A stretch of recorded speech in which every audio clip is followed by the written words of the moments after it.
우리가 사랑하는 예수님의 길을 준비했던 분이 바로 세례 요한이라고 성경은 말합니다. 그 세례 요한은요, 성경에서 유일하게 모태에서부터 성령 충만한 사람이라고 하는 소리를 들었던 분이에요.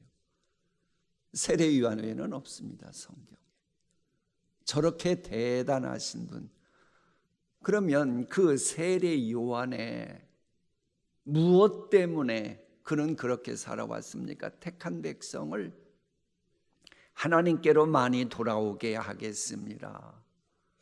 택한 백성을 하나님의 그 자녀 만드시기 위해서 모태에서부터 성령 충만한 그였습니다.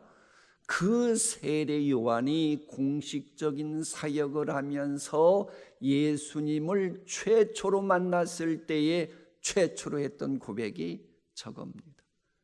이튿날 요한이 예수께서 자기에게 나오심을 보고 이르되, 보라, 세상 죄를 지고 가는 하나님의 어린 양이로다. 세례 요한은 모태에서부터 성령 충만한 그는 예수님을 보고 왕이시다, 선지자다, 기적을 행하시는 분이다, 그렇게 말하지 않고 세상 죄를 지고 가는 어린 양, 희생 제물이시다 라고 최초로 외친 겁니다. 모퉁이 돌이신 예수님 누굽니까?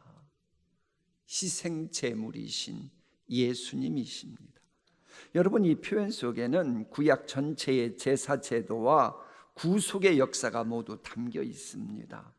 여러분, 유대인들이 어린 양 이 얘기를 들으면 가장 먼저 떠오르는 게 있어요. 제사 드릴 때에 양의 피를 하나님 앞에 바치는 겁니다. 소나 양이나 염소를 잡아 피를 흘려야 했지요. 왜 반드시 피가 필요했어요? 피 없은즉 사함이 없기 때문에.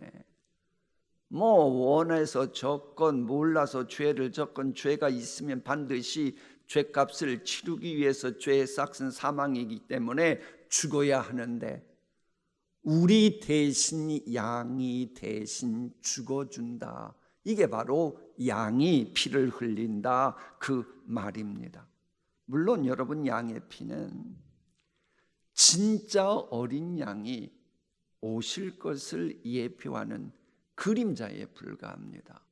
우리가 찬양했습니다마는 출애굽 6월절 때에 양의 피를 문설주에 발랐어요. 그때의 죽음의 사자가 넘어갔습니다. 그 이후로 이스라엘 백성들에게는 진노의 사자가 영원토록 그냥 건너갔습니까? 아니, 제 얘기는 그 출애굽 6월절을 당시 하나님의 진노의 사자가 문설주에 양의 피를 바른 것을 보고 그냥 넘어갔어요. 그러면 평생 그들을 향해서 그냥 진노의 사자가 넘어갔어요? 죄를 지면 하나님이 진노를 하셨어요? 무슨 얘기예요? 그런 양의 피는 한계가 있는 거예요. 한계가. 그런데 예수님의 십자가 보혈온총을 입은 여러분이면 진노의 사자가 여러분을 건드릴 수 있어요, 없어요? 영원토록 없어요? 지금 당장만 없어요? 할렐루야. 바로 이 진리를 우리에게 구약 성경의 양의 피가 예표하고 있는 겁니다. 그러니까는 이 구약 성경에 나온 많은 양의 피라고 하는 것은, 희생 제물이라고 하는 것은 진짜 어린 양이신 예수 그리스도를 예표하는 것에 불과하는 겁니다. 예수님만이 대속 제물로서 완전 무결한 진짜 어린 양이기에 그 예수님을 가리켜 세상 죄를 지고 가는 어린 양이라고 말한 겁니다. 여기서 중요한 저 말씀 중에 단어가 세상 죄입니다. 이스라엘의 죄를 말하고 있질 않아요. 우리 모두의, 인간의 모든 죄입니다. 하나님 보시 문제가 있는 모든 죄, 교만, 미움, 혹은 거짓 욕심, 하나님 없이 사는 삶, 이 모든 것을 말해요. 모든 사람이 죄를 범하였으며 하나님의 영광에 이르지 못하더니 의로운 사람 한 명도 없습니다. 그 죄를 지고 가는 양입니다. 둘째, 세상 죄를 지고 간다입니다. 저거 잘 보십시오. 예수님은 죄를 없애시는 분이다. 이렇게만 알면 성경을 아직 조금 의미는 이해합니다만은 정확하지 않아요. 예수님이 죄를 고난주간에 없애신 게 아니고 죄를 짊어지고 십자가 지시고 돌아가신 겁니다. 그걸 알아야 돼요. 예수님은 말씀으로만 죄 없어졌다 그러는 줄 아세요? 아니에요, 여러분. 우리의 죄를 직접 짊어지시고 그 죄의 무게 때문에 얼마나 온 인류의 죄니 힘드셨겠어요. 지고 가신 겁니다. 이걸 우리가 알아야 돼. 이사야 말씀이지요. 그가 실로 우리의 질고를 지고 우리의 슬픔을 당하였거늘 여호와께서는 우리 모두의 죄악을 그에게 담당시키셨도다. 예수님 고난 당하셨다고요? 여러분의 죄를 좀 내 죄를 대신 짊어지시고 돌아가십시오라고 여러분이 그 예수님께 죄를 담당시킨 겁니다. 우리의 죄를 지고 우리가 심판받아야 되는데 예수님이 대신 짊어지시고 십자가에서 고난당하신 겁니다. 자, 그런가 하면 세 번째 단어는 하나님의 어린 양입니다. 우리가 준비한 양이 아니고 하나님이 준비하신 양입니다. 이것을 알기 위해서 창세기 읽었던 그 말씀으로 가야 제대로 의미를 이해합니다. 우리가 아브라함이 이삭을 번제로 드리라고 하는 하나님의 명령을 받은 이 충격적이고도 충격적인 본문을 이 고난주간에 상고하는 것은요, 그 사건이야말로 우리 예수님이 희생 제물이셨음을 가장 정확하게 대비시켜 주기 때문입니다. 자, 하나님은 아브라함에게 말씀하셨습니다. 네 아들 네 사랑하는 독자 이삭을 데리고 모리아 땅으로 가서 내가 내게 일려준 한 산 거기서 그를 번제로 드리라. 밑줄 친 내 사랑하는 독자. 저 표현이 신약 성경에 정확하게 등장합니다. 이는 내 누구라고요? 사랑하는 독자, 사랑하는 아들이요. 그렇다면 이런 얘기예요. 아브라함이 사랑하는 독자 이삭을 바치듯 하나님 아버지는 사랑하는 독자 예수 그리스도를 우리를 위해 희생 제물 삼으셨다는 겁니다. 자, 이삭은 번제를 지고 산으로 올라갔습니다. 우리 예수님은 십자가를 지고 올라가셨습니다. 예수님께서 자발적으로 십자가에 자신을 내어주셨던 것처럼 이삭도 나이 드신 아버지 아브라함에게 대들 수 있었지만 기꺼이 순종했습니다. 그 이삭이 아버지 아브라함에게 묻습니다. 불과 나무는 있거니와 번제할 어린 양은 어디 있나이까? 아브라함의 대답이 중요합니다. 하나님이 자기를 위하여 번제할 어린 양을 뭐 하시리라? 하나님의 어린 양입니다. 믿음대로 될지어다 라고 말씀하시는 하나님은 아브라함의 그 믿음대로 어린 양을 친히 준비하셨던 것입니다. 그래서 이삭은 죽지 않고 살았던 거예요. 아들을 몹시도 사랑하지만 믿음으로 살려고 하는 아브라함을 보시고 하나님이 감동이 되어서 믿음대로 될지어다. 그리고는 어린 양을 준비시키신 것입니다. 더 감동 주는 것은 그거예요. 아브라함이 사랑하는 아들 이삭을 드디어 제물로 바치려고 칼을 들었을 때에 그때까지도 참 이 아브라함은 믿었으니 보통 믿음은 아니에요. 그때 하나님은 다급하게 두 번이나 외치면서 손대지 말라 하셨는데 저와 여러분을 구원하시기 위해서는 영원한 독생자 예수님 죽으시는데도 외치시기는커녕 침묵하셨던 겁니다. 무슨 얘기예요? 하나님은요, 아브라함보다도 여러분 더 사랑하시는 것을 믿으시기 바랍니다. 그렇습니다. 이삭이 죽어야 했지만은 양이 대신 죽었듯이 우리가 죽어야 했는데 예수님이 대신 죽으셨습니다. 우리가 심판받아야 했는데 예수님이 대신 심판받으셨습니다. 우리가 형벌을 받아야 되는데 예수님이 대신 형벌받고 조롱, 멸시, 천대 받으셨습니다. 우리가 번제물이 되어야 됐는데 하나님의 사랑하는 아들이 번제물이 되셨습니다. 이것은 하나님이 먼저 행하신 은혜였습니다. 참 아무리 묵상해도 마음 뭉클하게 하는 게 하나님이 자기를 위하여 어린 양을 친히 준비하시리라. 이게 복음의 본질입니다. 종교는 사람이 위로 하나님께로 올라가는 거지만 복음은 하나님이 우리를 향해 내려주시는 겁니다. 우리가 여기 이렇게 나온 것도 성령님이 여러분의 마음에 임하셔서 이렇게 나오신 것입니다. 이런 상황에서 탄생한 호칭이 바로 여호와 이레, 하나님이 준비하시리라입니다. 아브람만이 아니고 믿음의 후손인 우리도 믿음대로 되어지고 여호와 이레로 간증하도록 예수님께서 골고다 가시동굴에서 가시관을 쓰시고 희생 제물이 되셨습니다. 아브람이 말했던 하나님이 친히 준비하시리라, 그 믿음이 영원한 독생자 예수 그리스도께서 십자가의 죽으심으로 완전히 성취된 겁니다. 이래서 우리는요, 하나님의 말씀을 가까이 해야 돼요. 모퉁이 돌이신 우리 예수님과 함께 하면서 믿음으로 말씀을 외치고 고백하면 언젠가는 반드시 이렇게 성취되는 겁니다.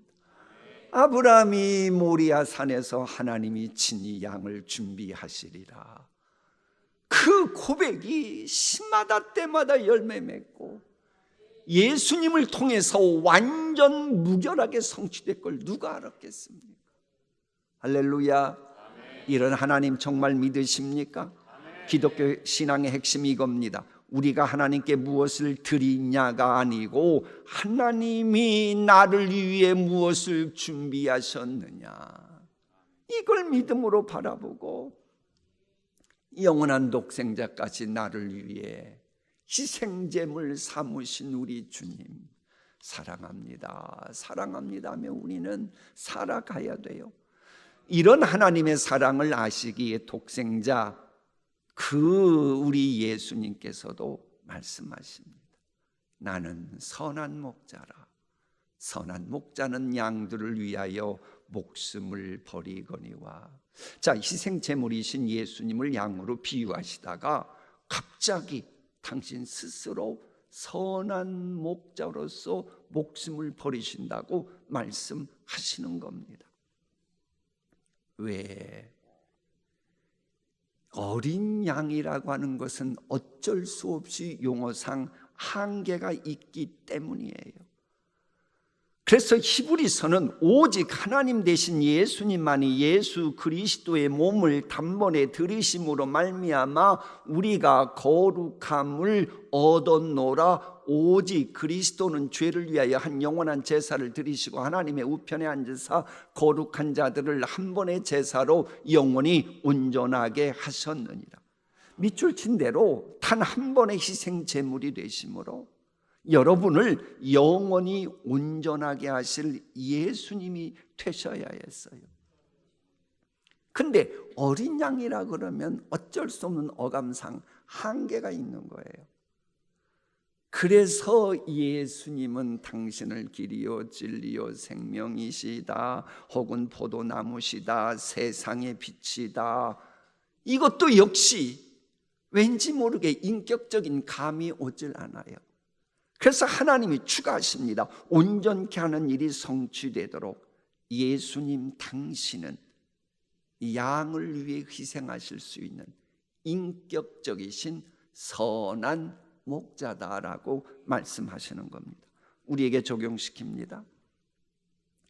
양은 스스로 살 수 없는 동물이듯이 스스로 무엇인가 할 수 없는 인생이 있습니까?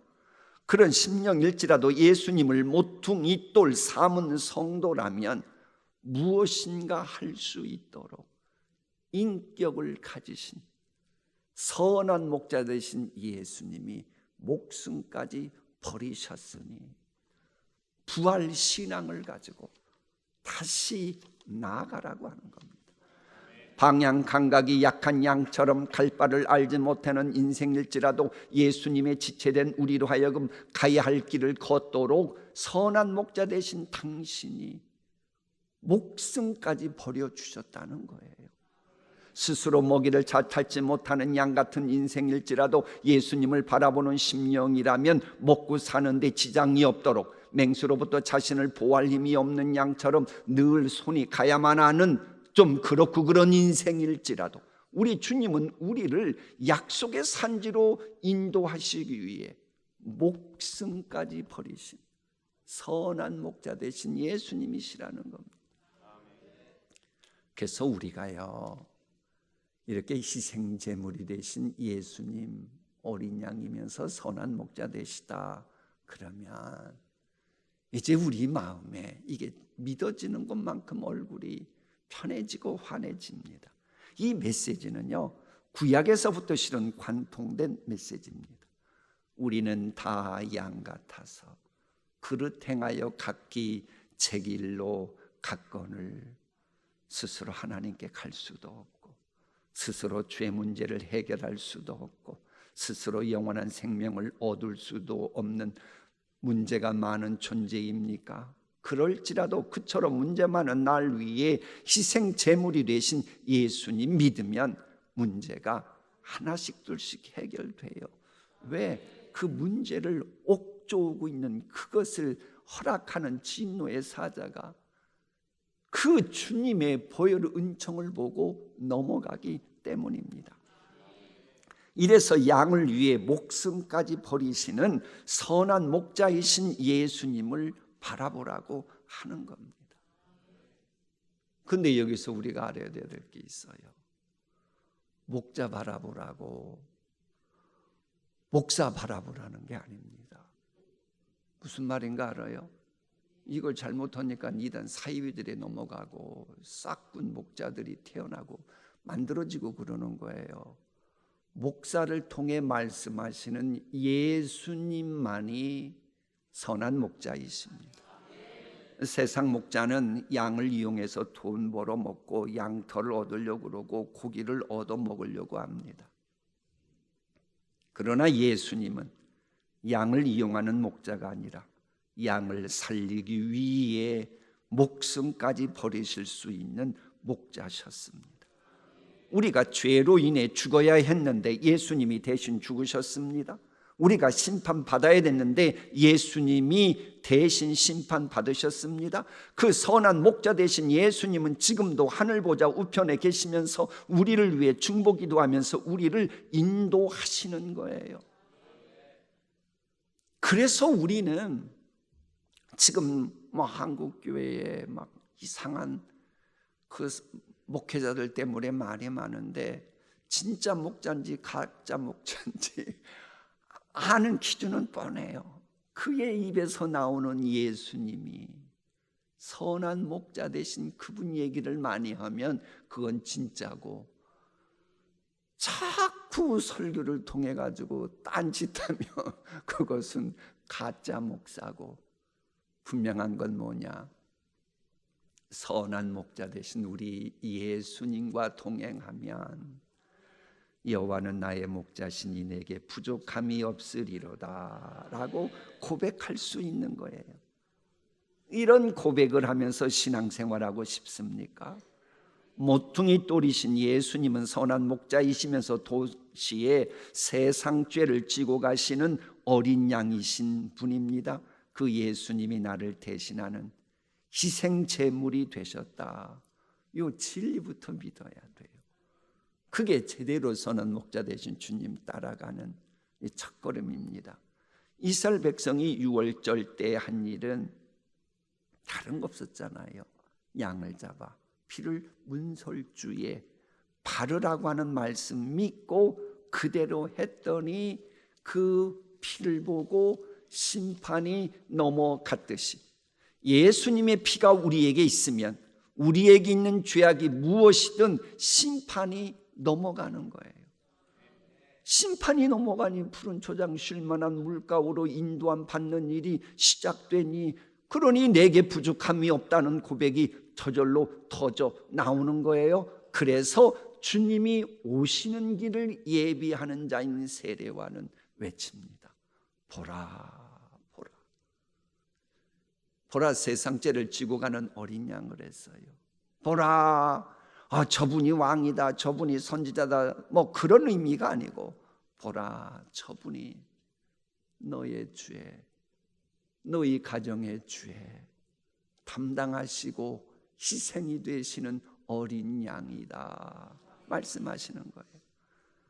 사랑하는 성도 여러분, 성경은 우리에게 너는 착한 사람이냐, 너는 열심히 있느냐, 그걸 묻지 않습니다. 우선은 너는 너의 죄를 지고 희생하신 어린 양을 믿느냐, 양 같은 너를 위해 목숨까지 버리신 선한 목자 되신 예수님을 믿느냐라고 물어보시는 거예요.